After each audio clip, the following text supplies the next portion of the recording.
plutôt que des réunions dans des préaux, dans des salles, mais les risques, c'est que même si on est quasiment au mois de juin, la météo, c'est quelque chose qu'on ne contrôle pas, et donc désolé pour la pluie. Et puis pour les problèmes techniques, la sono qui marche pas, mais bon, c'est pas grave, on garde la pêche. Aujourd'hui, ça a été une journée de campagne, c'est une journée de campagne particulièrement animée.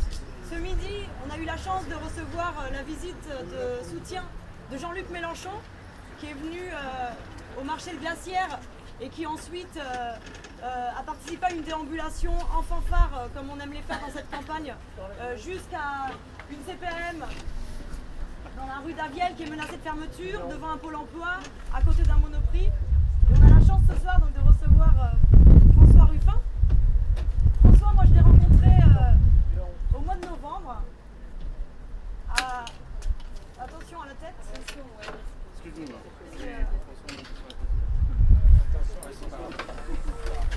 Je te laisse pas distraire. Oui, François, moi je l'ai rencontré au mois de novembre.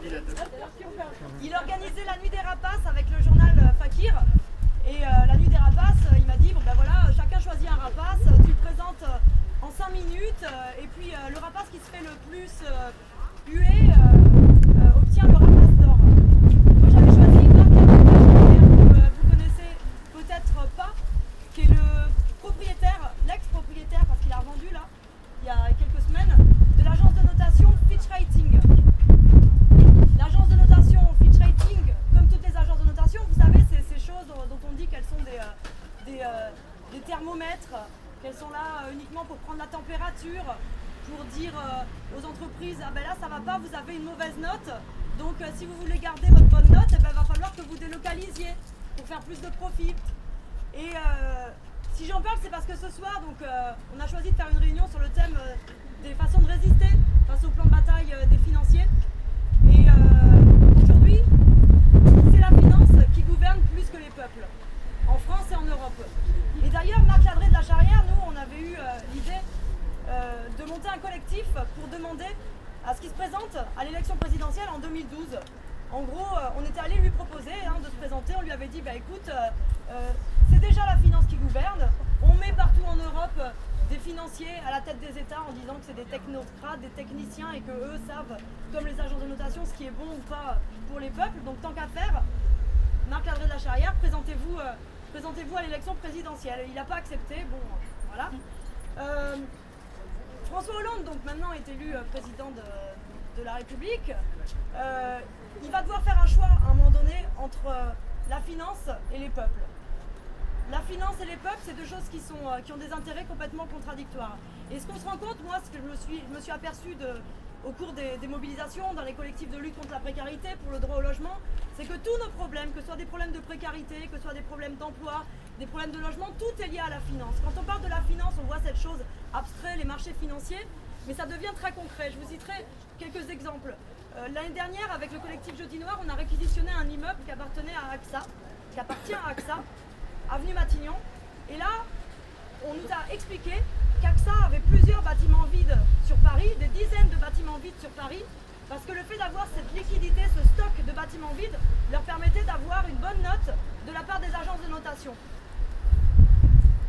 À la limite, ça ne pourrait pas poser de problème, sauf que le fait de garder ces bâtiments vides, alors qu'il y a une crise du logement, fait qu'on réduit l'offre de logement, et ça pourrait être du logement, et fait que les niveaux des loyers augmentent. Les maires de la ville de Paris étaient en grève il y a quelques mois. Il faut savoir que la ville de Paris est notée par les agences de notation, et pour conserver son triple A, elle est obligée d'avoir un stock de contrats précaires qui lui permet d'avoir une espèce de liquidité. Donc les gens qui sont embauchés en contrat précaire, les gens qui sont victimes de la crise du logement, tout ça, ça a un lien avec ce qu'on appelle des thermomètres des agences de notation, ça a un lien avec la finance. Et dans notre circonscription, le centre du Moulinet qui a déjà fermé 13 spécialités sur 17 parce que c'est pas assez rentable, la santé qui devient un luxe, ça aussi, ça encore une fois, ça a un lien avec la finance. Et c'est des exemples concrets où on peut voir que l'intérêt des peuples et l'intérêt des marchés, l'intérêt de la finance, c'est pas compatible. Donc François Hollande, il va devoir choisir à un moment donné. On espère qu'il va faire le bon choix, hein. On respire, on est débarrassé de Sarkozy. Il y a moyen que François Hollande choisisse plutôt les peuples plutôt que les marchés. Il y a moyen que François Hollande ne fasse pas ce qu'ont fait ses alter ego en Grèce, Papandreou, en Espagne, Zapatero, au Portugal avec Socrates, encore jusqu'à il y a quelques mois, les partis socialistes de toute l'Europe qui eux ont choisi les plans de rigueur, ont choisi les marchés, ont choisi de faire serrer la ceinture des peuples plutôt que l'intérêt général. Et bon, nous au Front de Gauche, on a déjà choisi.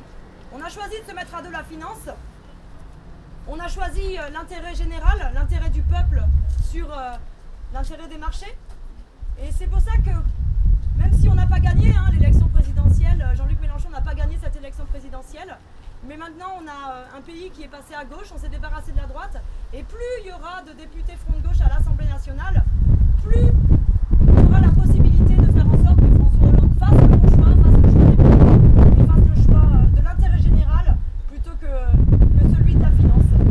Et puis s'il ne le fera pas, évidemment, il y aura des mobilisations. Mais en tout cas, bon, le 10 juin, vous avez la possibilité de choisir, maintenant qu'on est débarrassé de Sarkozy, quelle gauche vous voulez.